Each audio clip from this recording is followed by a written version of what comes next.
Welcome to the PrepNet, presented every Sunday at 6 p.m. Eastern Time on Talk2Me's Channel 14. Come join us to discuss everything about prepping and hear what others have done. All about electricity, my LFP research, how I got there. This video explains how I obtained information on lithium iron phosphate batteries for emergency electric backup power. Before we start, another common reference to a lithium iron phosphate battery is LFP, which stands for lithium, iron, and phosphate from the periodic table.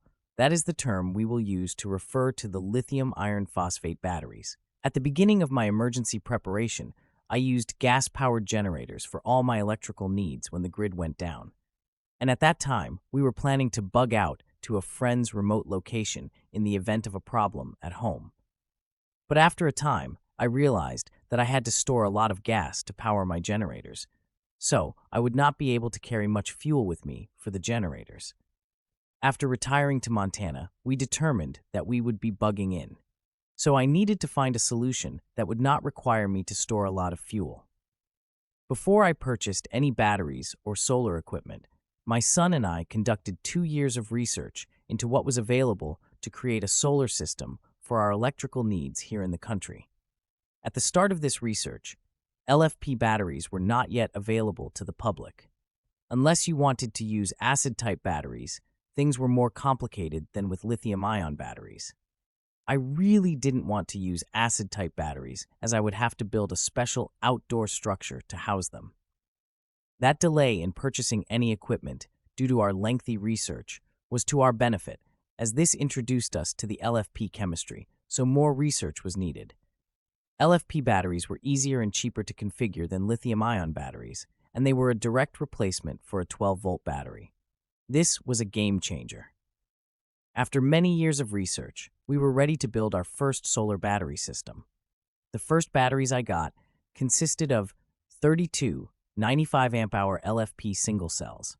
With those cells, I built 3 24-volt batteries and connected those 3 batteries in parallel for a 24-volt 290 amp-hour battery bank, which was connected to a 3,000-watt 24-volt DC to AC inverter. I described this series parallel configuration in the Battery Bank Basics topic a few weeks ago using pre-built LFP batteries. A note here, this emergency battery bank was not connected to the house wiring. It provided 120 volts as needed to the electric equipment I wanted to power. This was less complicated than connecting it directly to the house wiring, which would have required a grid disconnect or transfer switch. Now, I still had 8 cells left over for replacements, and this is an important part in building your own battery bank by having replacement cells. It took me another year and a half before I pulled those 95 amp-hour cells out of service to get 72 280 amp-hour LFP cells, with each cell having almost 3 times the capacity of the previous ones.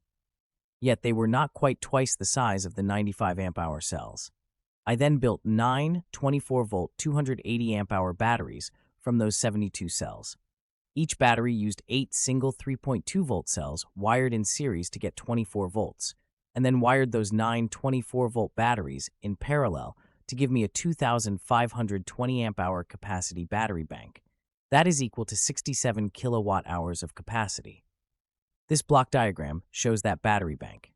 Now that is not enough to run the 2 houses on my property fully, but I will have all the electric power I need for the essentials in a prolonged grid-down situation, including running my 240-volt split-phase deep well pump with a new 5,000-watt 240-volt split-phase 24-volt DC to AC inverter. Can't live without the water, can we? I have done extensive charge and discharge testing, so the information I'm giving you comes from that testing and will be provided in our discussions on LFP battery banks. By the way, the 32 95 amp-hour battery cells that were pulled out of service were used to create the following 12-volt portable batteries, so they didn't go to waste. I built 3 12-volt 95 amp-hour portable batteries, which are good for most lights and limited power tool usage. Each of these batteries fits into a normal car battery plastic box, which is very easy to move around. I created a 12-volt 190 amp-hour portable battery to power my tools or lights for a longer period. That's two 12-volt batteries in parallel, and they fit into a smaller milk crate, but it's still very portable. And finally, one 12-volt 285 amp-hour portable battery to power my larger power tools.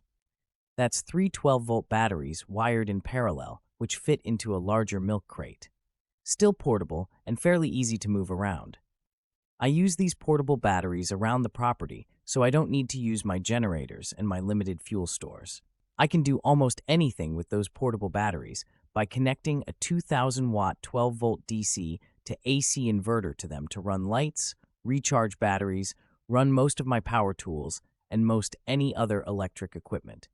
If you have any questions about what we have discussed here, please send your question to prepnetch14@gmail.com and enter question in the subject line.